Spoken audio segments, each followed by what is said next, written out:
हरियाणा में शिक्षा सिर्फ किताबों तक सीमित नहीं रही। अब ये कौशल, तकनीक और रोजगार से जुड़ चुकी है। प्रदेश की नायब सरकार ने नई शिक्षा नीति को जमीनी स्तर पर लागू कर ये साबित कर दिया है कि उनका विजन केवल वादों तक नहीं बल्कि विकास कार्यों तक जाता है। इस रिपोर्ट में देखिए।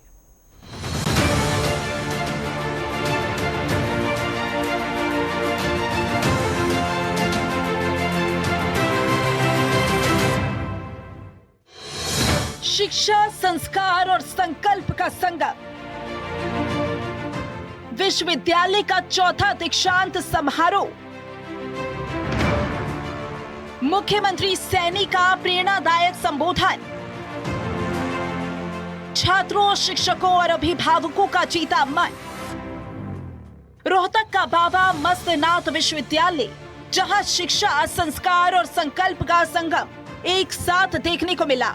विश्वविद्यालय के चौथे दीक्षांत समारोह में मुख्यमंत्री नायब सिंह सैनी बतौर मुख्य अतिथि पहुंचे और अपने प्रेरणादायक संबोधन से छात्रों, शिक्षकों और अभिभावकों का मन जीत लिया।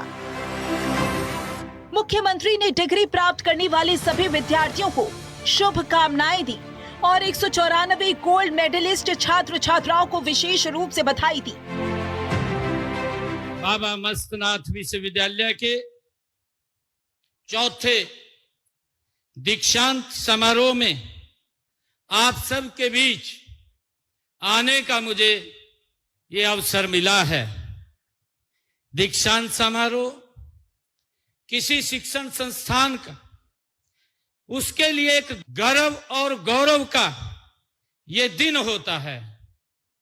मुझे खुशी है कि यह शिक्षण संस्थान इतिहास में, इस संस्थान के इतिहास में एक मील का पत्थर तो होता है।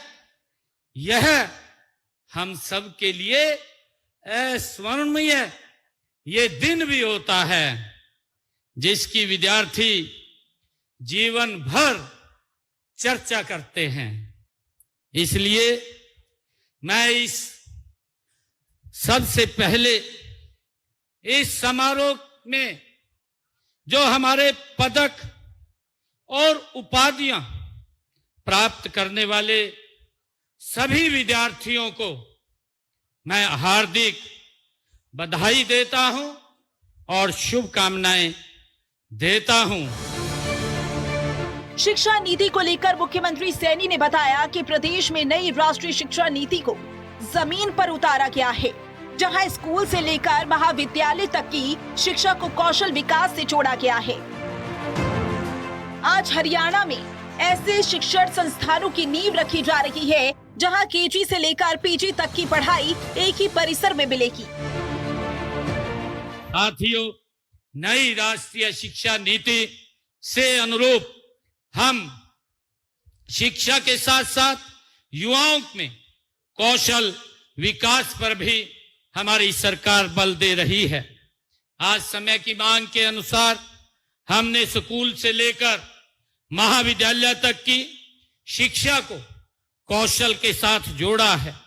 स्कूलों में हमने NSQF, कॉलेजों में पहल योजना और विश्वविद्यालयों में इंक्यूबेशन सेंटर्स और तकनीकी संस्थाओं में उद्योगों की जरूरत के अनुसार प्रशिक्षण के लिए उद्योगों के साथ हमने MOU करने जैसे कारगर कदम निरंतर हमारी सरकार उठा रही है।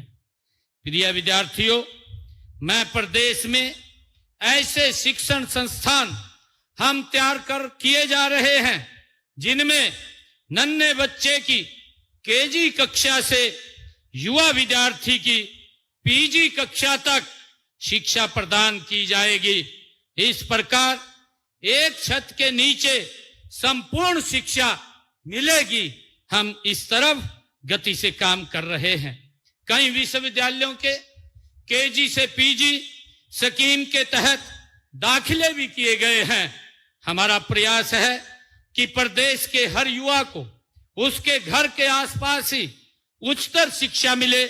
इसके लिए हमने प्रदेश में 20 किलोमीटर की दूरी में ही हमने एक राजकीय महाविद्यालय पिछले 11 वर्षों के अंदर एक पूरे हरियाणा प्रदेश का रोड मैप तैयार करके खोलने का काम हमने किया है। हरियाणा में पिछले 11 वर्षों में 80 नए राजकीय महाविद्यालय खोले गए हैं, जिनमें से 30 कॉलेज केवल बेटियों के लिए हैं। इसके अलावा पिछले वर्षों में 1,80,000 युवाओं को बिना पर्ची बिना खर्ची सरकारी नौकरियां मिली। एक ऐसा रिकॉर्ड जो ट्रांसपेरेंसी की मिसाल है। मुख्यमंत्री ने ये भी ऐलान किया कि जल्द ही 2 लाख और युवाओं को सरकारी नौकरियों का अवसर मिलेगा। हरियाणा ने बीते वर्षों में शिक्षा, खेल, संस्कृति, शोध और उद्योग जैसे क्षेत्रों में लगातार प्रगति की है। प्रदेश की नायब सरकार ने नई शिक्षा नीति को सफलतापूर्वक लागू कर शिक्षा को सिर्फ किताबी ज्ञान तक सीमित नहीं रखा, बल्कि उसे कौशल, तकनीक और रोजगार से जोड़ा है। आज का हरियाणा युवाओं की सिर्फ पढ़ने नहीं, बल्कि कुछ कर दिखाने के लिए तैयार कर रहा है, और यही है नए हरियाणा की नई पहचान।